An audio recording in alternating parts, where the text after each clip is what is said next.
Good evening, ladies and gentlemen. Thank you very much for joining us. This is a very interesting session on explainable artificial intelligence or artificial intelligence decoded. A very modern topic, and our speaker today just disclosed one interesting fact about the day this session was, this topic was, the report was released. So I'll let him explain it to you. Thank you very much for joining us once again. For those who are who've joined a webinar for the first time, I'll just do some housekeeping, and after that I'll hand over to Mr. Umar Zahir for an introduction. Those who are using GoToWebinar for the first time, you will not be able to unmute your mics. Every participant is going to remain muted. However, you have a questions dialog box, and any and every question that you want to put up to the speaker, just type it in. We have two moderators sitting here who will put up the questions during the question answer break towards the end of the session to our speaker Ronnie here. Secondly, the presentation will be available to you afterwards if they want to download it. Yeah, so it'll be available. In fact, yeah, so we will put it up on our Google Doc for as a resource to be accessed afterwards. Number three, of course, this is a CPT session, and once the session has concluded, you will be able to access the recording of this session. You will be able to view it again. And number two, you will also be able to receive a certificate through email for this session. And of course, people who are personally present here, you will also be receiving a certificate of participation and be able to claim the CPT unit. So once again, thank you very much for joining in. Let me now invite our chair of Members Network Panel, Umar Zahir Mir, who has also joined us today. And I also understand that there are other MNP members who have also joined the session, since they're based in different cities, Ronnie. Okay. Since they're based in different cities, so therefore they've joined in through webinar and will be listening to you. Yeah. That's all from my side. Umar, if you can come forward and do an introduction of Ronnie. Yes.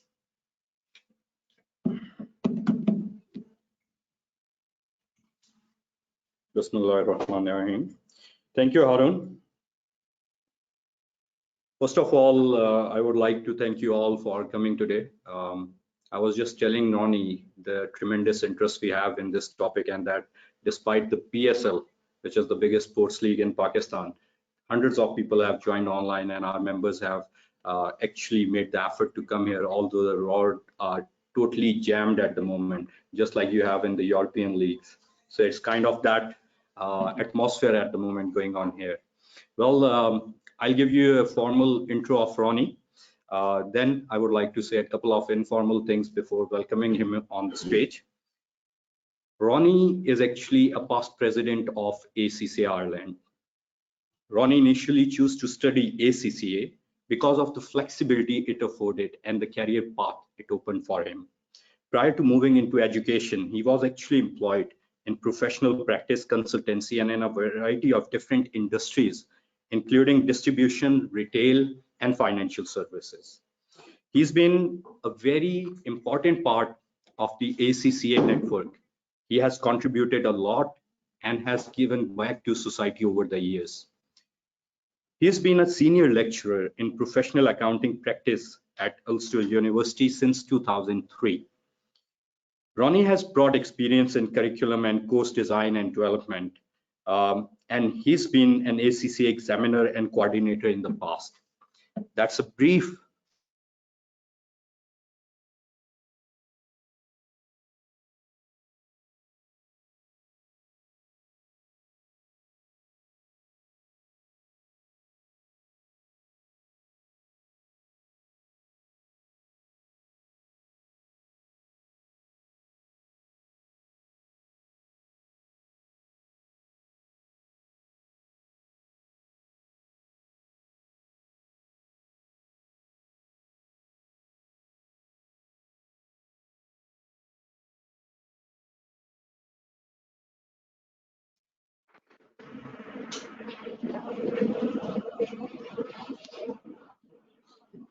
Omar, thank you for that wonderful introduction.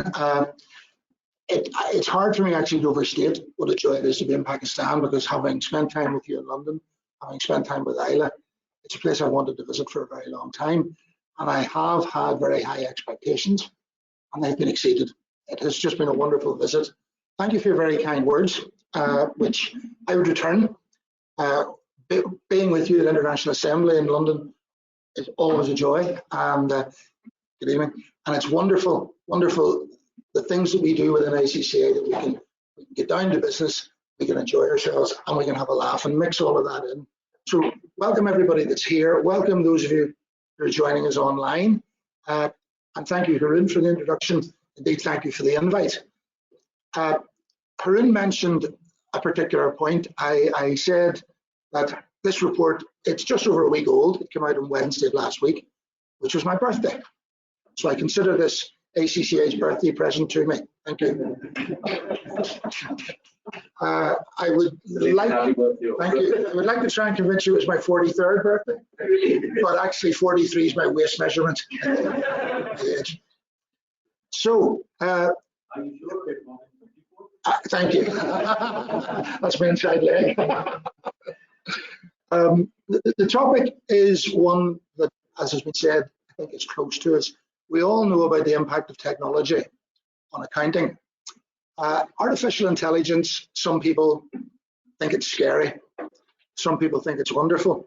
I'd actually like to share with you an experience at Islamabad Airport on Tuesday evening. I had a colleague with me from the university, Professor Jackie McCoy.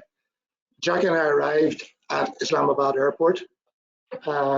She sailed through. I couldn't get in the front door because I couldn't get Wi-Fi to work to actually access my boarding card.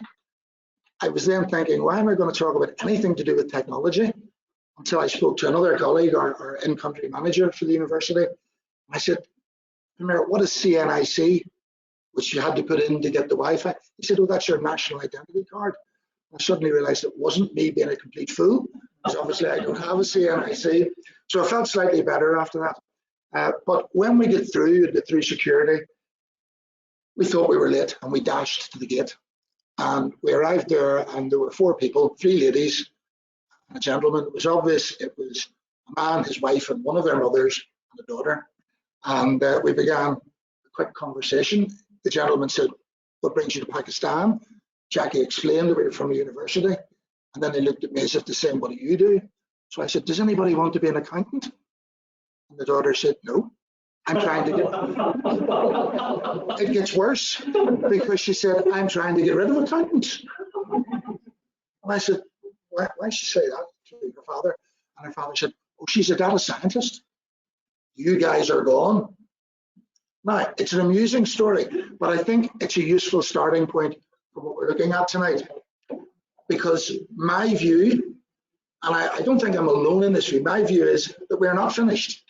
I think the technology is changing and will change what we do. I think we'll make it more exciting. And you may have seen, I actually don't remember which office it was, put up a quote on LinkedIn a while ago that accounting is becoming more strategic. And that's exactly the point. If you look at what we've done with our exams, strategic professional. So we'll talk about that. I suppose it's fair to give you a couple of bits and pieces of guidelines. First of all, I am talking about the report. Secondly, we don't have time to cover the whole report. And I'm a lecturer, I'm an educator, I'm of course going to say, go and read it. But I would seriously suggest you read it. There is much more in it that will hit you than I'm drawing out. I'm drawing out the points that really struck me. So I'm giving you my perspective on the report. The other piece, particularly because this is being recorded, I didn't know that was happening, is I need to offer a disclaimer, because while I'm talking about the report, I'm talking about my reaction to it, so I will give some personal observations. So I stand behind the screen of academic freedom and say that while I offer opinions and observations, I hope they're logical, I hope they flow from the report, but as they say in the newspapers, they are not the official view of either Ulster University or ACCA. And also, I will make it clear when I'm offering my opinion. I want to make that clear because they're my opinions, and you're perfectly free to disagree. I'd actually be quite worried if everybody agreed with me, but I hope that what I'm saying will provoke thought, but not be so provocative as to be ridiculous. So that's a few introductions. So what we're going to look at, just make sure we're getting, don't seem to be any, oh, I'm being silly, hold on. Sorry, I wasn't getting the slides in advance. I think we're getting it now. There we go. So there's what I would call the agenda, a number of questions that seem to me to be the questions arising from the report. You're probably all aware of professional insights, but I think it's entirely appropriate to talk about professional insights for a moment before we go any further. I've often said in different meetings, different panels, that I think we could be leveraging PI even more. It's an absolutely wonderful resource. It's part of ACCA's public interest remit. It's part of our thought leadership. It's part of our thinking ahead, and it's part of us informing debate. So I'd really encourage you, if you haven't looked at professional insights, look at it. I defy you not to find something that is relevant to your particular specialism and your particular job role. And the app is fantastic. You know, somebody that can't log on to Wi-Fi. I share another story with you. I'm not sure I should share this one when it's being recorded, but nonetheless, we had a, yeah, exactly. I know this is slightly worrying, but I've started, so I'll finish, as Magnus Magnusson used to say. We had a technology conference in Belfast in September. We had 250 people attending it. We had fantastic speakers. We had an adequate chairman, myself, and I hid behind Belbin's team rules where the chairman doesn't need to be an expert. The following Monday, I went to our local members panel, and I couldn't get my laptop to load up. Of course, everyone thought this was a great joke. After half an hour, I realized it was updating. So it wasn't me, but I hadn't the wit to know it was updating. So that's why we're not getting into the technicalities of AI and so on. But let's look at some of the issues. First of all, do you know this gentleman? I hope those who are listening online have a view of the slides. No, he's the Liverpool. He is the man with the best set of teeth in the Premiership, and the man that has begun to ruin my life again. I have, since the age of 6, been a supporter of the team in red, also from the northeast of England, or yes, the northwest, sorry, but not Liverpool. And more unfortunately, I have got a Liverpudlian son-in-law and grandson. Now, the grandson's only 17 months old, so he has not started to harangue me. He says hiya, and that's as much of it, but the father is giving me a difficult time. Why is Jurgen Klopp there? What has Jurgen Klopp got to do with this? I hope to try and explain that to you on the next slide.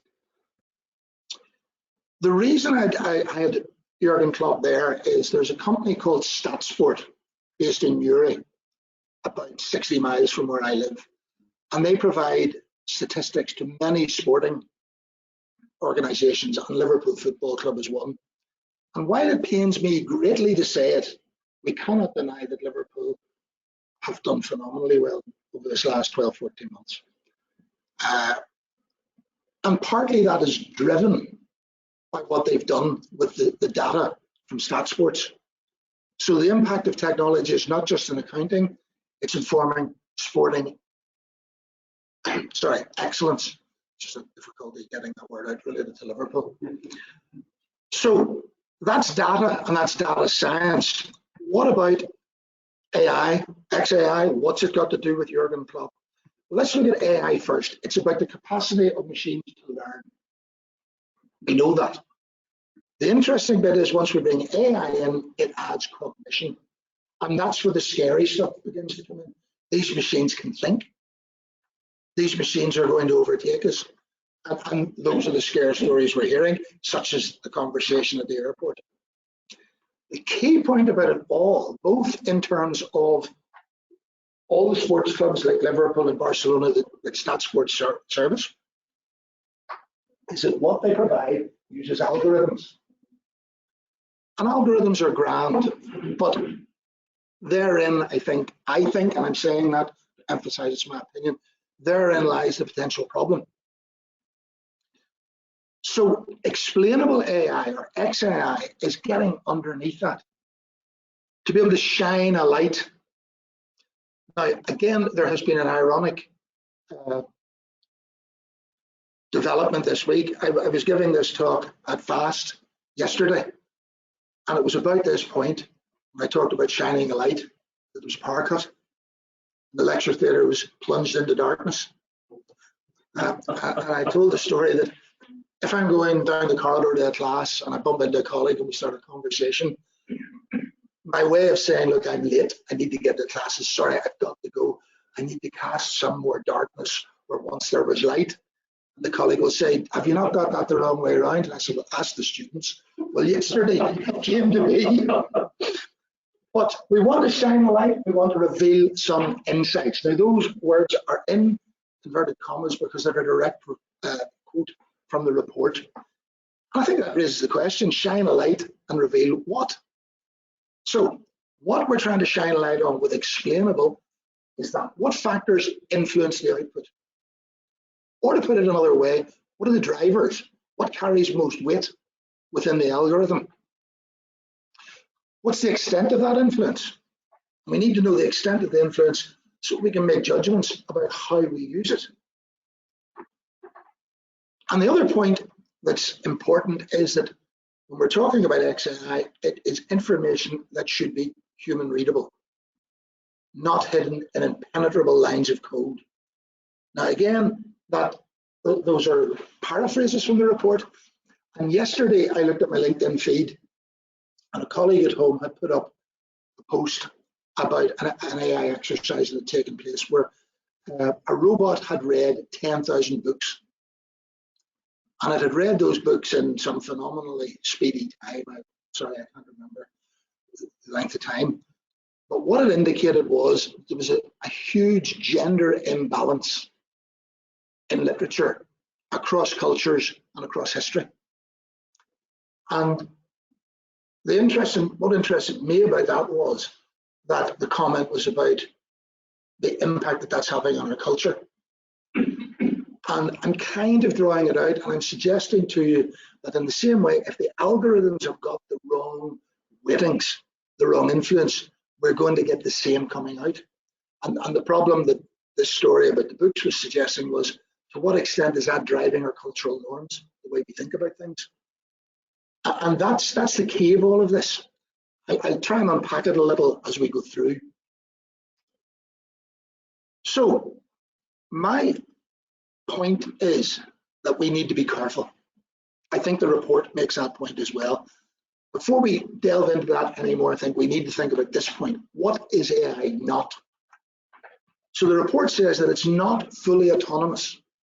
I find that interesting because in the reading I've been doing about it, in the presentations in that conference I referred to in September, the impression that I was picking up is that AI is autonomous. It just happens. And one of the examples I'll give, any of you who are on LinkedIn and pick up LinkedIn messages will see one of our fellow members, I think, Omar, you will have met as well, Alex Falcon Huerta, who's an accounting practice called Soaring Falcon. And Alex was one of the speakers at our event. And after the event, we had a little bit in the budget and I took her for something to eat before she got onto the plane. And she said to me, have you any expenses to claim? And I said, no, I actually, typically for me, haven't spent any money. And she said, well, I have expenses, so I'll pay for the meal and put it in my expenses. And we went out to the desk to pay, and she paid with her credit card, which took very little time. And the itemized bill was sitting on the counter as we left. And I said, Alex, you've forgotten the bill. Oh, no, she said, it's okay, it's on my phone. And I said, it's on your phone? She said, Ronnie, were you listening to anything I said this afternoon? She said, moreover, my expenses will be with ACCA before I land in the airport, because it's totally using technology. And I came away from that thinking this is automated. So it's not. The other thing that AI is not a fantasy.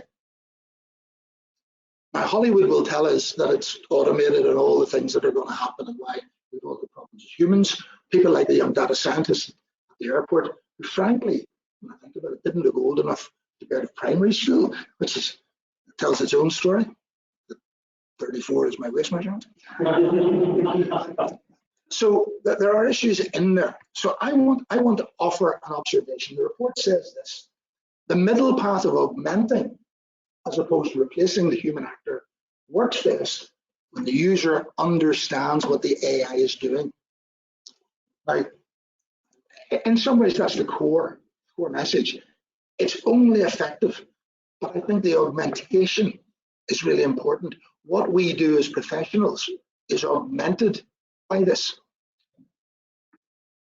And that needs explainability. So here's my point, and this is the opinion piece coming in again. It's about control. We're used to the issue of control. We've studied it. We've suffered studying it. Do you think it's hard to answer questions on performance management control? Try writing them, which I have to do. Actually, I'm 2 weeks late with an exam. I have to get that done very soon. But we don't want to give up control. And I think that's the key danger in all of this. If we allow it to become automated, or if we say, well, it's been tested, we'll lose control. So I want to go back a little to football. Does anybody know this man? He's not just as famous as Mr. Klopp. It's Nuno Espirito Santo, the manager of Wolverhampton Wanderers. Now, there's a real reason for having Nuno there, but many of you might not know that the chief financial officer of Wolverhampton Wanderers is an ACCA member, a lady called Rita Purawal, who sat in the International Assembly some years ago. So there's a bit of a connection to Wolves. I would, of course, have much preferred to put up Frank Lampard, who was really upset about some issues on Monday night. Nuno was very upset on Friday evening when VAR disallowed goals. Frank Lampard was equally more upset on Monday night. I haven't had a chance to see any videos, but I'm sure VAR was perfectly correct in ruling out Chelsea's goals and allowing Manchester United, because truth will prevail. I obviously don't have any kindred spirits in the room, so I'll move on quickly. But to be serious, VAR has not been well received. If you follow football at all, it's not been well received. And my suggestion is why it hasn't been well received is it's not explained. VAR, or TMO as they call it in rugby, works very well. But in football, the referee stops, he gives a sign of a swear, something lights up on the screen in the stadium, and half an hour later, a decision comes through. And the players on the field, spectators in the crowd, don't know why that decision was made. And it's undermining referees. I qualified as a referee many years ago, and I always remember, yes. I'll come back to, there's another football reference coming later, which will impress you, because I don't think you know this story. But the point is, the final rule, there were 17 laws of the game, only 17. Law 17 was the referee's decision is final. So VAR, in my view, never mind all the stuff about upsetting people, it completely destroys the authority of the referee. So it's about explainability. That's the point. The decision that's been made hasn't been explained to those watching, so they're in the dark, and therefore they get agitated. In rugby, if you watch rugby, the referee explains to people what decisions he's made, why he's made them. And you see the captain nodding and going back and explaining to the team. And that is at the heart of what we're talking about. There are a number of problems that we can encounter in this whole area. I'm going to suggest those are the main problems. Okay, we're going to pick them up on separate slides as we go through. But again, these are the key ones that I've pulled out. The relevance piece that I've put in is very much my own opinion. The rest of the problems that are there are discussed in the report. So let's look at them. Another picture reference. You can see that my IT skills are not well developed. Do you know these guys? Laurel and Hardy. In 1929, Laurel and Hardy were the biggest movie stars in the planet. I still find their stuff very, very funny. But why I've got them there is it's related, I think, to an important question. what I've talked about so far, the question that possibly comes to mind is, does this matter? And Oliver Hardy used to say in almost every sketch that I saw, it certainly does, Stanley. That's a very poor impression of him. It's supposed to be. But it does matter, and it matters because of those problems, or those potential problems, I should say. Here's one of the biggest ones, if we think about ethics. Can I ask you, gentlemen, ladies and gentlemen at home, how many of you were aware that XAI is a focus of attention in the AI industry? Okay, so we're broadly representative. Let me be perfectly honest.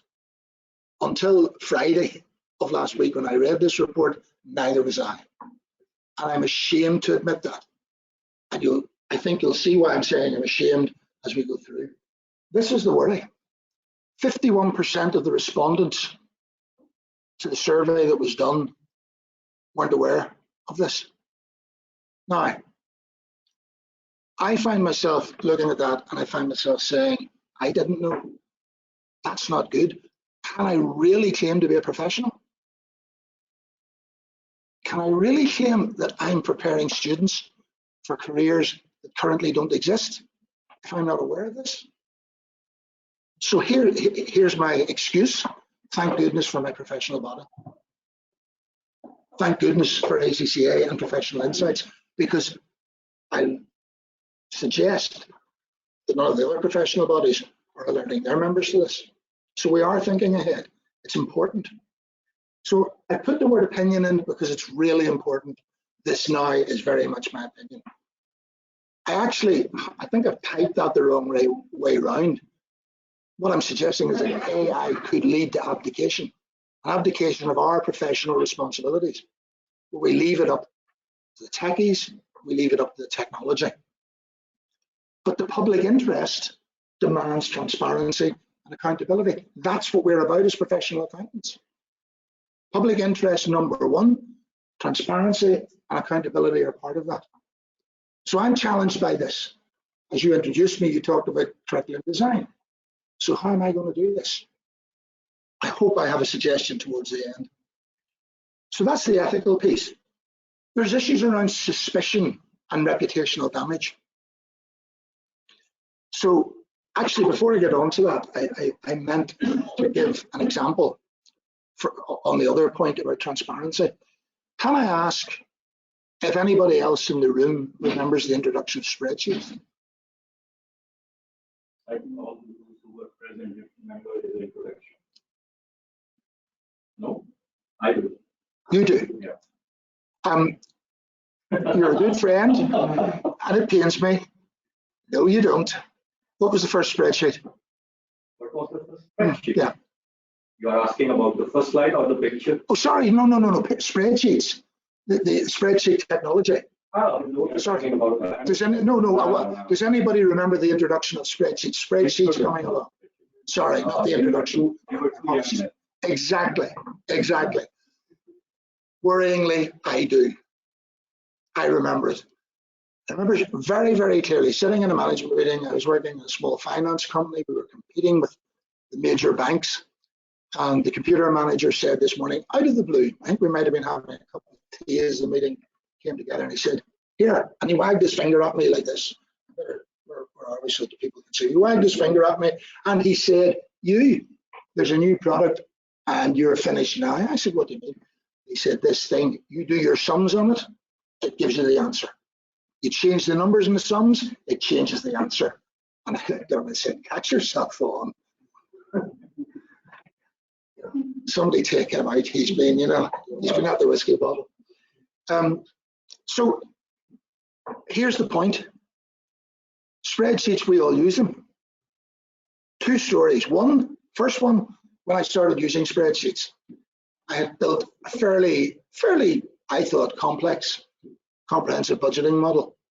And I started to run some trial data through it, so I lifted my calculator.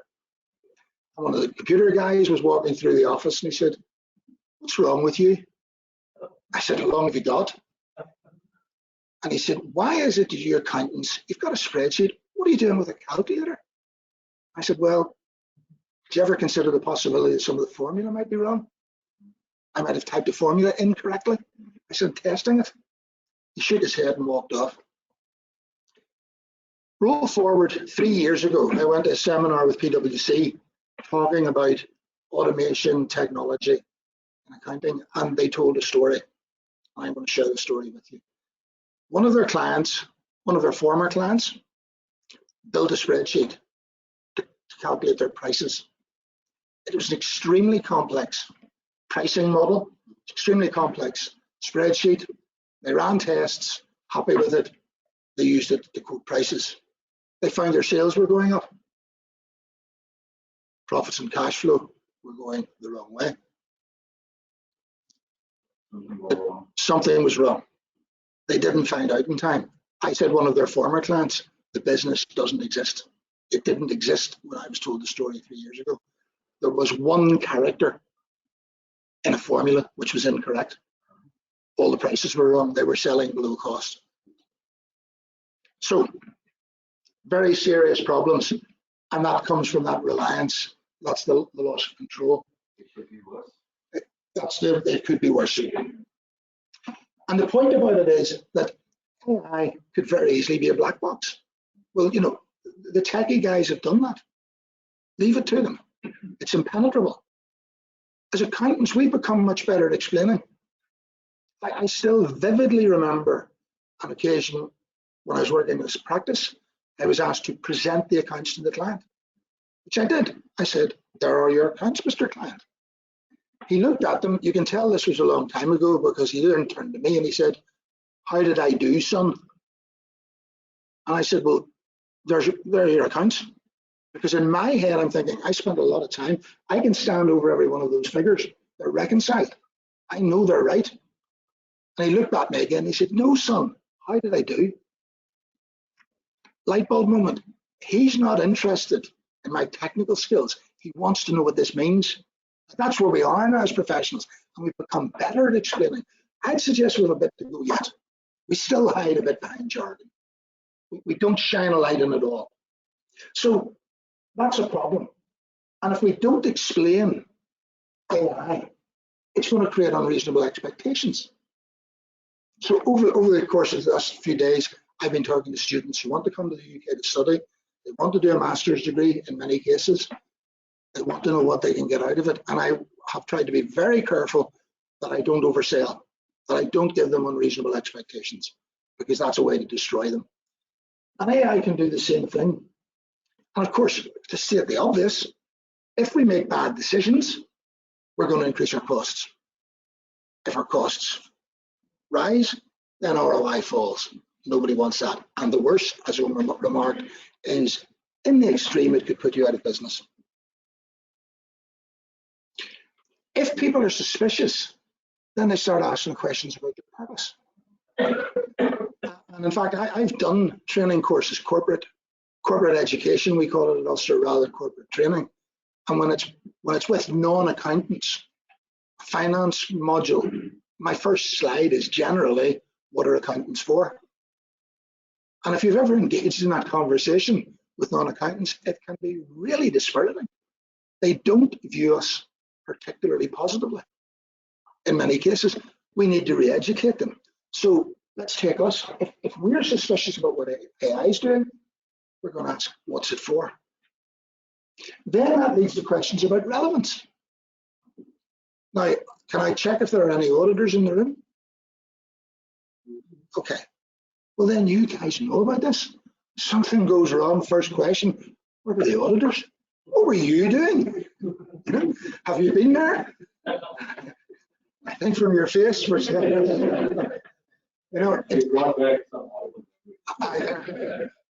for that, but I mean, I've talked about my horrible memories with United on the slide.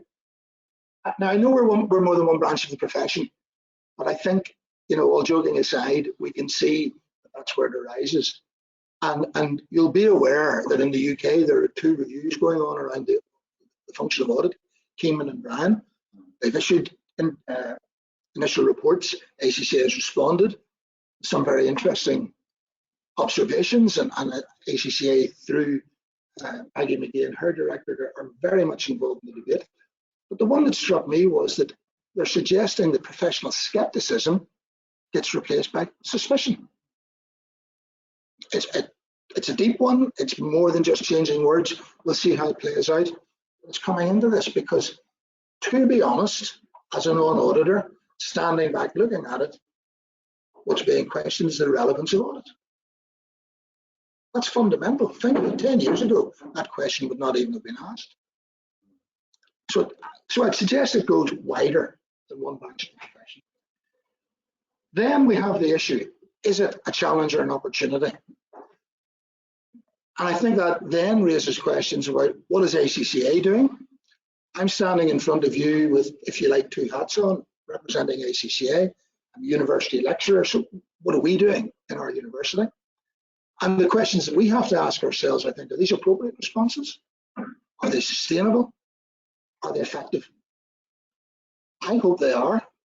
I certainly believe they are, partly because I've been involved in both. We're probably all familiar with this. You may or may not be familiar with where it's come from. It came from a 2016 PI report, Drivers of Change and Future Skills. And whenever the discussion started around that, my response to this was, what we're doing is we're making, particularly the final level of the qualification, much more about skills.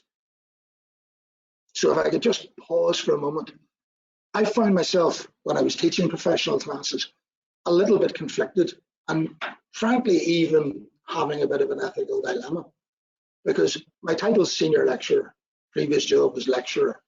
I regard myself as an educator. My job is to facilitate learning. People talk about teacher, I don't quite think that encompasses it. My job is to facilitate learning. So I go into a professional class and I ask you the question, if you remember back to when you were doing your professional exams, what was your number one objective?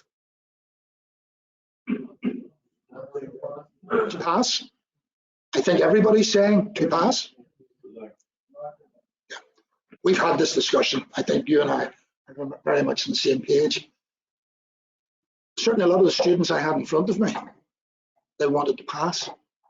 There were times when they started to query things and it was clear they didn't have time, and I had to say, look, just don't worry about it, do it this way. It was about passing. What the change has done, as these skills have been brought in, is moved it towards that almost classical educational model of their learning. The students are learning, so they've got to develop skills, they've got to apply the skills, and the SBL is a very clear example of that. So I believe that ACCA will bring this in. And the scary thing is, this is almost out of date, because it was supposed to be 2020, and we're there. So it's interesting to see what comes next, or how that's refined. So what we've done at the university, and I hope this might be of interest to you in terms of sharing it with wider membership, student body, and hopefully contributing to some development. So what we've done is produced an MSc, which we've called Strategic Accounting. It picks up the strategic emphasis in the final level of ACCA, and it embeds all of the strategic professional exams. So students have the full choice in terms of the options. What we've also done then, I tried to think about it and say, well, okay, somebody's going to do this. The question they will ask is, well, why would I do an MSc when I could do ACCA? So we need to add value. Part of the value, I believe, is around the fact that an MSc takes people in a different place than even a professional qualification. So I believe we're augmenting or building a structure around the core of that model that we looked at a moment ago. But the unique part, which, and I'm not going to say nobody else has it, particularly as I'm being recorded, but I don't think any other MSc, particularly the embedded masters that ACCA is working with many universities on these days, I don't think anything else has the practical experience that we're offering. So the students on this course will get an opportunity to get practical experience. It's at least 3 months, but it could be it by the time they finish. I'll not, again, bore you with the details on it. But also for students from Pakistan, the UK VI have changed their regulations And now when a student graduates, if it's after June 2021, they have 2 years post-study work visa. So anyone joining this course in September 2020 will actually graduate in June of 2022, so they will qualify for that. So there's another 22 months. So a student could be coming back to Pakistan with an MSc, the ACCA exams completed, and 4 months of the practical experience to cover off. With international experience and ready to spend those 4 months really getting embedded into the job and proving to you as employers that they are the person you need to employ, and not having to worry about exams. So the slides are saying there that they get affiliate status. They do that, of course, provided they pass the ACCA exams. You better be careful about the overselling piece. ACCA can't give exemptions from the strategic professional. So, but the university assessment is best practice preparation for the ACCA exams. We've also put in an additional option in technology because some people do observe that ACCA haven't got enough technology. I'm not quite sure that that's true because we have to ask ourselves, you know, how far do you go? Each of us as professionals, going back to the 51% not doing, it's up to us to say, well, what technology do we really need to know about in our job roles? I would argue this will make students very employable, and the post-study work opportunities, as I say, they've almost completed the PER. So we've got this situation where perhaps something like explainable AI, if we don't explain it, is questioning the relevance, not just now of auditors, but the whole of our profession. ACCA, in terms of thinking ahead, was ahead of that curve, changed the nature of the qualification. And I have to say, you know, working in education, ACCA moved extremely quickly on that, because at the point at which that 2016 report came out, I had been trying to gain traction within the university for about 2 years. And I keep joking and saying it was almost like the Northern Ireland political process. There were talks about talks about talks before we could have talks about talks, before we could actually have the talks. Please don't share this with my university. And it still took me another 3 years to get the course approved. I knew you would stitch me up. Oh, I'm so glad I came here. This is actually the third time this week I found myself saying thank you. I think first was my colleague, the professor, who couldn't get her laptop to work and turned around and said, Ronnie, could you give the students a presentation for 10 minutes while I get the technology going? Thank you, Jackie. So, call to action, I'm kind of going back into the report, some of the stuff the report is saying, because while I think there's cause for optimism, for reasons that I hope I've elaborated on, what's the report saying about what we need to do? And it offers these key messages to practitioners. And I think it's quite important we acknowledge that the report defines practitioners as all of us. We're not talking about people who are in practice. And that's how I interpret my job title, Senior Lecturer in Professional Accounting Practice. It's the whole thing. It's not just about practice.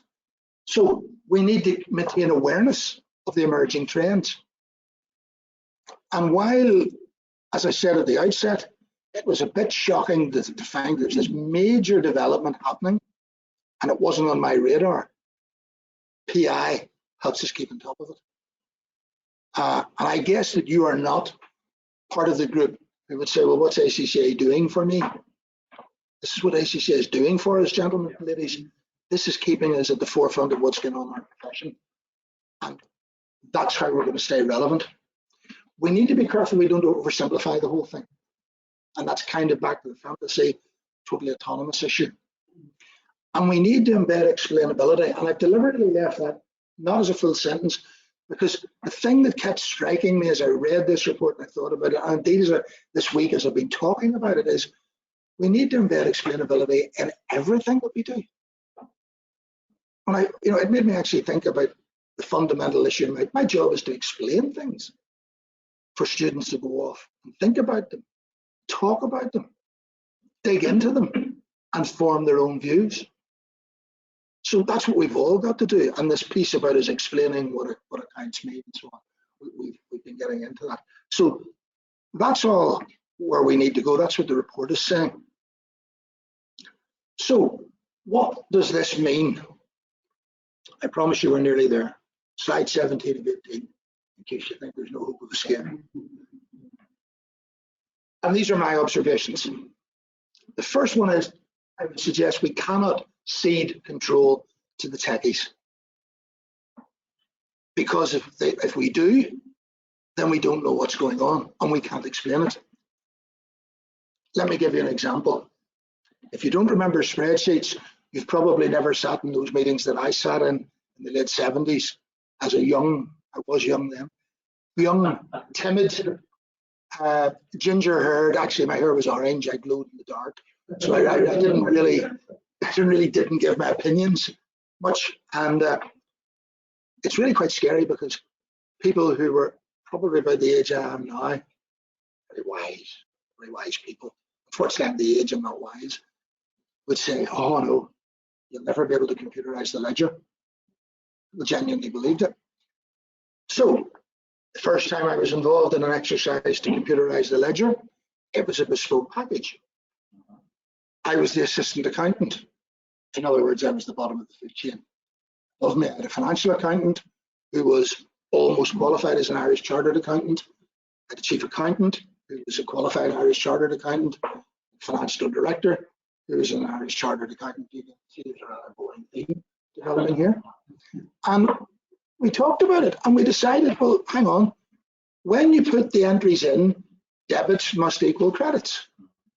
Therefore, the trial balance balances. Therefore, we don't need to extract a trial balance. Now, as I said, at the bottom of the food chain, I didn't make that decision. So 3 months after implementation, 3 sets of monthly management accounts presented, communicated to the holding company in England. I get a phone call on a Sunday morning from the finance director. "Boy, do you know the trial balance doesn't balance?" And I used a phrase that we use at home, which is sort of a vernacular for silly, which is "don't talk wet." He said, "It doesn't." And I thought, I've got to protect myself here. I said, "How do you know?" He said, "I pushed the wrong button and printed one." But he then spent 20 minutes berating me for not checking the trial balance. At the time, I didn't understand the whole issues. Now, looking back on it, I said, you know what? There were 3 professional accountants. There was 1 aspiring professional accountant, and it wasn't a bit of professionalism. We made an assumption. We didn't check it out. If you think these things don't happen, look at all the crazy decisions governments around the world make. HS2 in the UK. Billions have been spent. They're going to spend more billions, probably because they've spent the billions already. Have they never heard of incremental income? You know, nobody's asking basic questions. So that's kind of my point. If we trust the techies, and I'm not having a go at people from a computer background. I'm not talking about IT professionals not being professionals. But let's think about it for a minute. We cannot be experts in the minutiae of coding unless individuals want to choose to do that because they see it as relevant to the job they're doing or interesting. We can't expect people who are experts in coding and systems building to understand the intricacies of accounting. So what we have to do, I would argue, is bring those 2 together. And I'm suggesting that what we'll get coming out of this is a spectrum. The spectrum won't go from one extreme to the other because we can't be at the extremes, but it'll still be in the middle. There'll be people at one end who will be professionally qualified accountants who may well go down the, if I may call it, techie route, and will develop that expertise to a very high degree. And there'll be the others who will sit at the end and say, okay, I don't need to be an expert in this, but I have enough wit and judgment to be able to say, do you know what, that outcome doesn't look right. And also, the other piece, prepared to ask what seems like a silly question. And again, if I can go back to my classroom practice, every time I meet a class for the first time, I tell them there is no such thing as a silly question. If you need to ask the question, it cannot by definition be silly, and you're here to learn. I then very quickly tell them there might be some silly answers. 6 months later, I get an email saying, you know what, you were right. But again, my serious point, we cannot give control over. We have to retain responsibility. And my point also being, that is how we're going to have the profession in that strategic management place where we're still exercising control. So therefore, my argument is that this is not just about an emerging technology. This is about the relevance of our profession. It's not about protecting jobs. It's about our relevance by developing. And I'd like to illustrate that. If nobody remembers spreadsheets being introduced, I think I'm in safe ground here. When you were doing the intro, I said there were some things you weren't saying. Did you know that I'm a mind reader? Ever told you this? Okay, let me prove it. I'd like you to think of a 2-digit number. Okay, so get a 2-digit number in your head. What I'd like you to do now is swap the digits. So you've now got two 2-digit numbers. Calculate the difference between those numbers. Now let me just meditate for a moment, get in the zone. Every one of you, the difference between your two numbers divides by 9 with no remainder. Isn't that amazing? Here's the bit where I prove I'm a genius. You know where I'm going to keep quiet. Give me the floor. I'm traveled all this way. Okay, the next piece is the number you get when you divide it by 9 is the difference between your two digits. What earthly use is that? Seriously, what earthly use is that? Answer, it isn't. When I was 19, 20, it was extremely important because my job, 3 days a month, which usually spread to 5, was making sure the trial balance errors were corrected. And when I'd done everything I could think of, then I took the difference, divided it by 9. If I got 4, I thought, right, it's either a 0 and a 4, a 1 and a 5. And I was able to very quickly scan large columns of figures looking for those numbers. In those days, I could hold 5 thoughts in my head at one time. Now I can hardly hold 1. But that was an important skill. At a low technical level, it is now completely irrelevant. With all my facetiousness and flippancy in all of this, I'm kind of, there's another Liverpool reference coming here, and a bit like Bill Shankly, it's too important not to take it seriously. That's why I try and be funny, because it is hugely important. So I think that I've evolved. I think the work that I do has meaning. Gosh, I hope it has. The profession has evolved. We need to continue to evolve in that kind of change. And that's how we'll stay relevant. And it'll be about partnership. And you can see this shift happening. It pains me to say it, but it's in the big four. They're changing their skills bases, they're changing their skills mixes, they're changing the kind of people they recruit and the training they're doing. So it's about the future of the profession, and that's where we are, and that's what ACCA is doing for us. So thank you for your attention. More importantly, thank you for laughing at some of the jokes. It doesn't often happen. And I'm very happy to take questions if we have time, unless, of course, I've timed it perfectly to leave no room for questions. Have we had any questions coming in, or any questions in the room? Yeah, I've got 2 questions here. Okay. I think I'm sure people getting online will have many more questions. Yep. About 120 people online. That's fantastic. Yeah. The first question is, okay, the first question is from Abu Nasir Muhammad Hilal. He's saying he has 2 questions. Yeah. The first one is that is it really possible to take over 100% of bookkeeping jobs by artificial intelligence in the future? That's a good question. I mean, it is a really good question. 100%, I suspect not, for the very simple reason that there will be still be some very small firms where it is probably appropriate not to spend a lot of time investing in that kind of technology.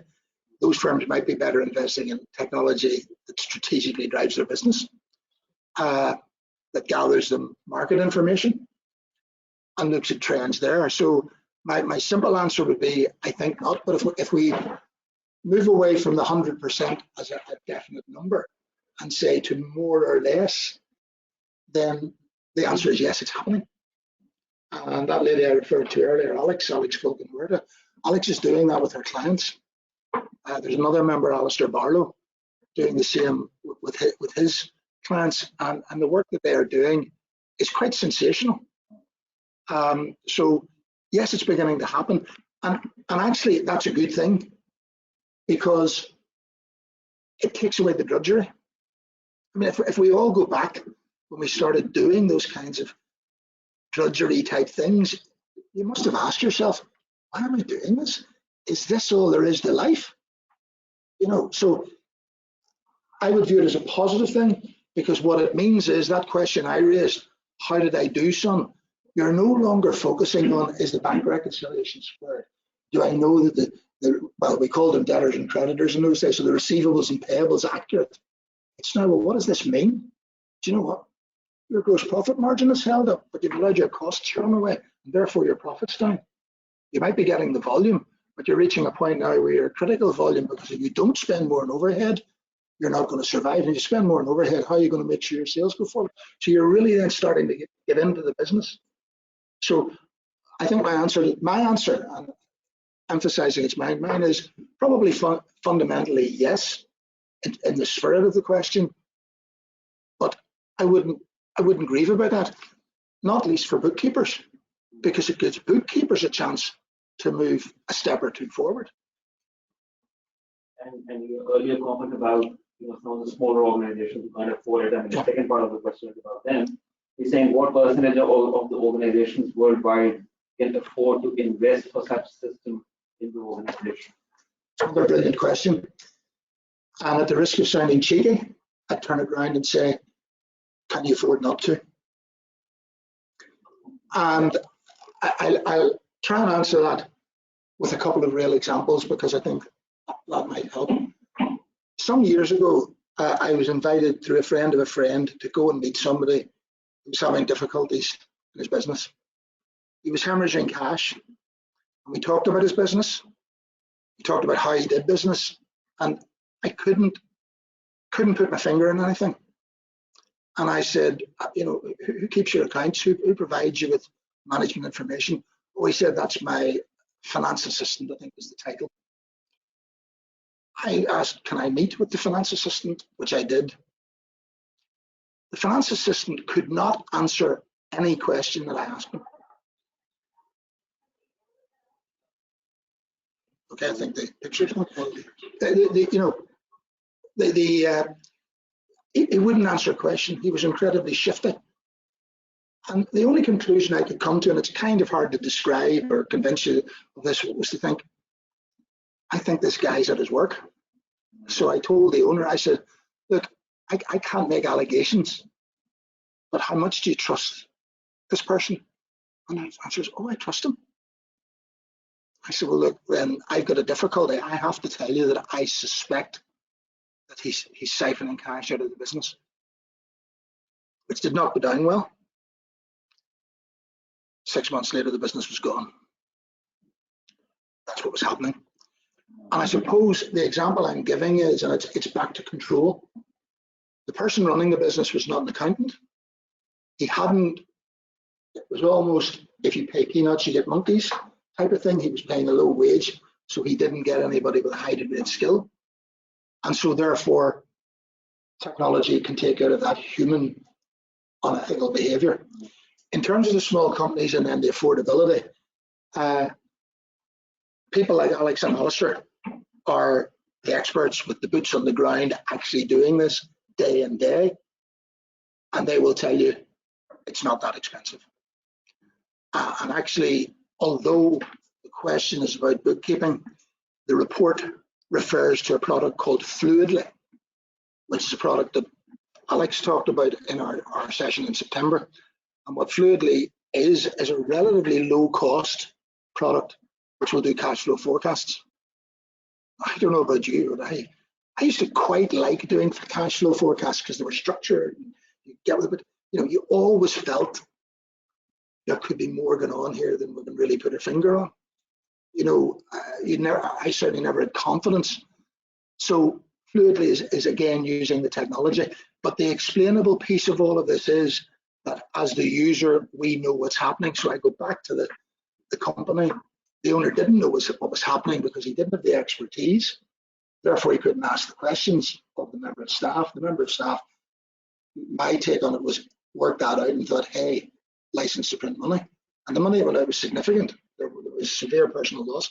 So I think you can't afford not to do this. I actually begin to look at it, it's an investment, it's not a cost. And I know that sounds like a cliche. I have a question. Yep. Now you have traveled to Pakistan and being a council member, you traveling the world over, being a teacher, you have the exposure, being a professional, you have seen it all. I've seen it all now, come on. I've seen a lot. Yeah, correct. Nobody has seen it all. You have seen many aspects of the different career options that accountants normally, or as I term them, I don't call accountants anymore, I call finance professionals. So with you on that. Yep. In Pakistan, a lot is happening on the technological side. You yourself mentioned about meeting the data scientists right here on the airport.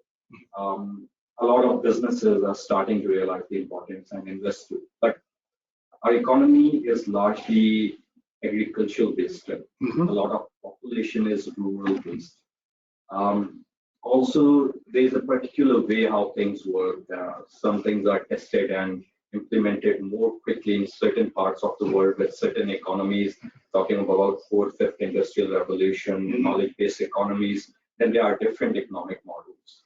So yes, there is room. Yes, people are investing in it. Yes, businesses are adopting in it. But the pace I see, for example, if I compare back to UK or US or other countries, certainly their economic models are somewhat different. Yes. There's no denying in due time, a large portion of the world economies would be eventually, as you said, have to decide, can you actually afford not to invest? But at this particular point in time, how do you compare the pace of this technological change in this part of the world compared to some of the parts? I'd actually answer that question with some demographic figures that I didn't know before I came here this week. And I hope I can remember the number correctly. Actually, when I get into this, I gotta say that's why I went into education, because I'm not that good with numbers. But I think it was 33% of the Pakistan population is under 25. And if I've got those figures wrong, they're not wrong in the sense of giving us a feel for what's going on. Sorry, it's over 50%? Okay, so I've got it wrong. Okay, but here's the thing. Well, I sometimes say my ears are only there to hold the glasses on. But again, to follow that through, I have a 17-month-old grandson, and I don't know if there are any other grandparents in the room. My brother told me when his grandchildren were born, he said, "Ronnie, you'll not believe it. It's amazing." And he's right, because you see the development of grandchildren much, much more clearly than with your own children. I'm finding that, and that's what he was talking about. Also, as I say, my family are in Liverpool, and I only see them occasionally or via FaceTime. But why I'm saying that to you is that in the summer, when they come over to visit us, when Rufus was about a year old, he had an iPad, and he was choosing what he wanted on the iPad. He wasn't sitting crying because he couldn't get what he wanted. He sat and cried when the screen went blank or it slipped off the table that he was sitting at. Now, why am I telling you about my grandson? Precisely because of that demographic. I hate cliches, but people talk about digital natives. And, the younger generation are growing up used to this technology. They're using it. And there's a bit of a danger in that, because if we take it as technology in a more general sense, they maybe don't understand what's going on. They don't understand the ethical implications, and we see that in social media posts. And again, I'm coming from the UK, but there was that very sad situation over the weekend where a TV presenter hung herself. And I mean, it's just a horrific story. And it's because a certain player in it was the abuse she got on social media. So the younger people are growing up understanding this. And if I might, I'm a believer in stories. I might share with you another story. You're saying about traveling the world. We were in Beijing with council the summer before last. And a member came over to speak to me, and as she came over, I was trying frantically to remember if she was a student that had studied at Ulster or someone that I taught in a revision course. It turned out it was one of our graduates, and of course she wanted to keep in touch.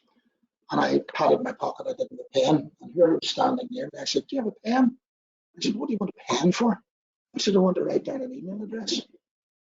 I shook his head. He said, "You're on WeChat, connect on WeChat." That's a generational thing. So what I'm saying in response to your question is that I think as people become, the technology becomes more intuitive to them in a way that it wasn't intuitive to me to say, "Hey, we're in WeChat, do it." Then for a country like Pakistan, the pace will accelerate very, very quickly. I mean, I would say this genuinely, okay, I'm not saying it because I'm here with fellow ACCA members. I'm not saying it because I'm here with a friend. I'm saying it because it's what I've observed in being here. That the hunger, the young people that I've spoken to, very, very different to the students I speak to at home. They know exactly what they want. And what's really interesting to me, they talked about what they wanted and what they needed and where they can go, and then they asked about cost. And I think that's wonderful. And no, you're applauding your nation, because I would say to you, that's where there is phenomenal hope for Pakistan. If you're breeding young people like that, and actually the ones that I spoke to as well, incredibly articulate. And the other piece is, like most of you, so today at the meeting, my colleague, who's from Pakistan, went into Urdu with our host, and then flipped back to me and explained what they were talking about. And I barely speak English, you know, to flip between two languages like that. So the level of intelligence that's there, because there's lots of research in education that says if people can speak more than one language, then their mind is sharper, their intelligence is developed. So all of those signs are there. And I would say if you harness that culture, that hunger, that ability, and the technology, it's a very positive situation. It's a very positive situation. Thank you. And I'm not saying that for gratification. I'm saying because that's what I've observed in 5 days. You know, it doesn't make me an expert, but it's the observation. I also relate on the pattern that we're getting from students. I know your observation skills, and we have full faith. Well, let's hope I'm right, and you know, I look forward to it. And so therefore, it's back to that piece that the report talks about, augmenting the human interaction. You know, and if we can get that balance right, you know, I'd go so far as to suggest that those organizations and those societies that get that right are going to be the winners in the future. And I think there is a sense in which sorry, I'm trying to find a word other than the developed nations, because that sounds incredibly patronizing. But places like the US and the UK, where you know, we're supposed to be at the forefront of this. What's missing is that hunger. And education is now pretty much viewed as a right rather than a privilege. And that worries me. Now, I know that's talking philosophically way off the report, but I think your question's absolutely right. Does this matter? Let's talk about what this actually means when we get down to it. Right. In the interest of time, there are 6 more questions, Okay. and they're all related to what skills. So, for example, Okay. Raj Kumar Prithiyani from Sri Lanka is asked whether you should learn Python or data analytics, more broadly. Yeah. Majid, Hussain, Prem Kumar, all asking what new skills should we acquire in order to stay relevant. And just before you get cracking on this, on these questions, there's an announcement that I have to make to, for all the members here, yourself as well. ACC has recently launched 2 certification courses. One is ACCA Certificate in Digital Innovation for Finance. And this is going to be launched in March. This is a 20 hours program. And the other one is Cybersecurity, the role of finance leaders. This is a 4 hours session, a 4 hours training, and costs about 60 pounds, 59 to be precise, which is 50% of what the outsiders will have to pay if they would take on this course. So So, just to give you an idea, that very quickly, ACCA is, is getting into shape as, important that training of what skills you need and tailor those skills. This is available. Yes. The second one, cybersecurity, the role of leaders, is already available. So the certificate in digital innovation for finance is going to be offered next month. Again, those are really good questions, and I think they get to the heart of it. And again, I would preface my answer by saying this is my opinion. I know not everyone will agree with me, but I'll give my observation. My observation is that it's almost about boundaries. And I would actually say that in a way, your announcement begins to answer the question. And in a way, my role in council begins to answer the question. Now, let me explain that. Cybersecurity, what was the title again? Cybersecurity for finance leaders? Yeah. Finance professionals. Yeah. That plays into the first part of the question. My view, and I suspect the view of that course, is that we need to understand what's going on. We need to understand the risks before we can mitigate against risks in cyber. That doesn't mean that we're going to be reading code or necessarily writing code. And I say necessarily to come back to the question about Python. And the part about council is that council's job is to hold the executive to account, to set strategy, to oversee its strategies being implemented and effectively implemented, but not to get involved in operations. And I think that's really important. What that means is that there has to be a mutual trust and respect between the executive team and council, where you're saying, well, we start from the premise that people are doing their jobs. Now what are we going to look at to just get some assurance in that? And in doing that, therefore, you don't become an expert in the machine parts, what's going on within the machine, but you need to ask the right questions. And that needs to be done in the right spirit. So that's the analogy I'm drawing. The finance professional is looking at these things. You don't really need to understand exactly what's going on. I suppose a simple analogy is we flick a switch and a light comes on. We know that it's to do with electricity. We know that there are laws of physics that do it. We're not really that interested. It's almost like there was a children's program on years ago, and the question was posed, where does the dark go when you turn on the light? We don't want to get into that. So it's finding the place where we can exercise control. It's understanding what are the key issues, and therefore managing. Any of us that are managers, and I'm saying us, I shouldn't be saying any of you that are managers. I manage students learning, but it's a different relationship. But if you're managing staff, you don't want to know what they're doing every minute, because if you try and do that, you're going to drive yourself mad. And in fact, I'm reading a book at the moment called Confederacy of Dunces. I heard Billy Connolly recommending it. And in it, there's a character who is completely inept. He manages to get a job as a filing clerk, and his way of filing is to put all the filing in the waste bin. And his boss, the part I've reached, is telling me, you're the most efficient filing person we've ever had here.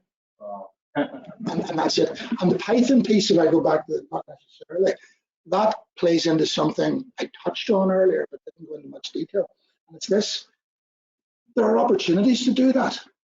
If that is where someone wants to go, if that's what interests them, because I keep saying I used to have a real job, and I know I'm very fortunate to say it. What I mean is the job that I do doesn't feel like work.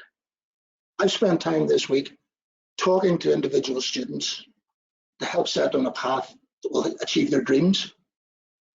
I've spoken to universities about setting up arrangements which will benefit both universities, which will benefit both groups of students and help them achieve their dreams. My job day and daily is to go into a classroom and help mainly young people achieve their dreams. That's not work. That's a huge privilege. And so when I'm talking to them, and I hope I'm not being disparaging to the person who asked the question, what I would always say to young people is, yes, accounting is a great career if it's what you want to do. Medicine's a great career if it's what you want to do. Taxi driving's a great career if it's what you want to do. Find something that you want to do that you're going to be passionate about, because you're going to spend so much time at work.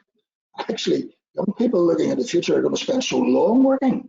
I've 2 years left, you know, and I keep saying to my son, don't think you're retiring at 65, lad, you'll be working till you're 80. You know, you have to get some enjoyment out of it. So if somebody thinks that they can, if they study something like Python or any of the other possibilities, that it's going to give them fulfillment and it's going to open other career avenues, take them in a different direction, then absolutely. But again, if I interpret the question literally, no, I don't think we have to learn Python, but it could be something that individuals can get a lot out of. And in fact, I think one of the greatest products that XAI has in place, you know, to give you a taste of, you know, what technology or digital is going to be like, is the ethics and professional skills. Yes. And yes. You know, the component that ACCA and CAA is developed together yes. is the machine learning part yes. of the yes. CPSM model. Yeah. And it's available free of cost for all the members. So those who haven't yeah. tried their luck with it, should do it. Well, let me throw you a challenge, gentlemen and ladies. Those of you who are on the local panel, in Ireland, we took a decision 2 meetings ago that every member of the committee would complete the ethics and professional skills module. I wholeheartedly agreed because I had done it prior to that. Now, in saying that, it is well worth doing. I learned a lot from it. We decided, we knew that there was an event coming up some time after those meetings, and Helen Brand would be in Dublin. And the objective was, let's be able to tell Helen when she comes that the whole committee have done the EPSM. We didn't achieve it. So here's a suggestion. I'll go back to the next Ireland meeting and say, we've got to do this before these Pakistani people. Let's have a good-natured competition. You know, there's a problem with that. You might end up doing it before you apply that. Good answer. Good answer. So yeah. I mean, you're right. I mean, I know you would expect me as a member of council to say probably what I'm about to say, but Omar knows me, I hope, well enough to know that I wouldn't say anything that I didn't feel I could stand over and I didn't believe. But we do have huge resources available to us as members.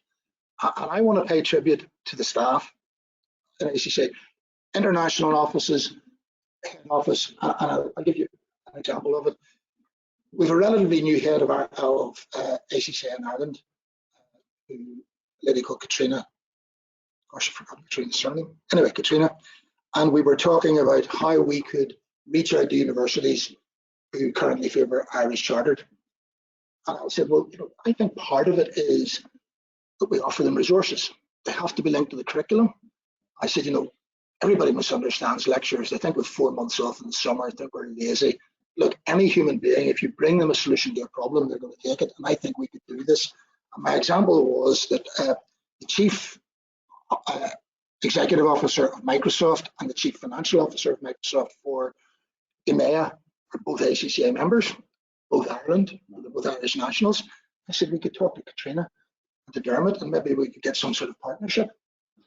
So she said that's a good idea, and I went to London and I was having a coffee talking to Alan Hatfield and told him this now, and says to me, have a word with Reza. So I bumped into Reza and said, Reza, Alan says I need to talk to you. He said, yes, that's right. We set up a meeting. Reza and Ian Blackmore, who I keep going to call Richie because of Deep Purple's guitarist, if any of you are into old rock music, met me and opened up and showed me the education hub. I said, that's what I'm talking about. I was completely blown away. And like Explainable XI, I thought, why did I not know about this? Reza very graciously said, it's all right. We've been working at this in the background. It hasn't gone live. Great. But the resources there, everything, the example I gave you of Microsoft was one, everything I suggested that we might offer universities was already being developed by staff. You know, if we talk about think ahead, we are, you know, I may embarrass you by saying this, but we are blessed as members to have the caliber of people that we've got on our staff right across. I've been lucky enough to interact with staff in many of the offices, and it's just wonderful. Long may it continue, because it also means as a council member I have less work to do. I shouldn't have said that line. Was it between the steps?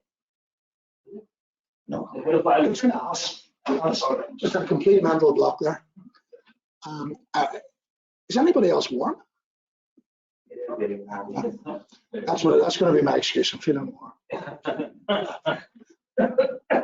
All right, thank you very much. I think that's a well-deserved end to the session. A lot of questions still coming, but in the interest of time, we have to send those questions to you afterwards. Okay, well, thank you to those who joined us online and submitted questions. Thank you. Great, thank you very much. And the refreshments being served, you can then network with our MNP members here. And thank you very much for your participation. Thank you.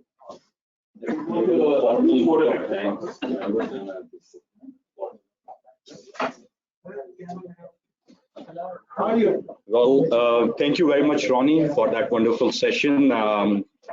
I hope now you all would agree with me what I said about Ronnie. You have experienced that yourself, wonderful person, wonderful mentor to many, many students, to myself as well, and a very dear friend. We are glad to have you here, and we hope that we'll continue to see you on various trips. Unfortunately, you have a short trip. Otherwise, we were actually planning on showing you around a bit of Pakistan, the culture and all the colors, especially with the PSL on. So hopefully the next time around, we'll have more of your time. Thank you again for the wonderful session. I believe you all would agree it was very, very informative and really opened up many horizons and answered many questions. So if you do agree with me, let's show some Pakistani hospitality and applaud. Thank you very much. I don't know if you all fit it. Amit sir is also our MNP member. He shares our and we had few MNP members joining.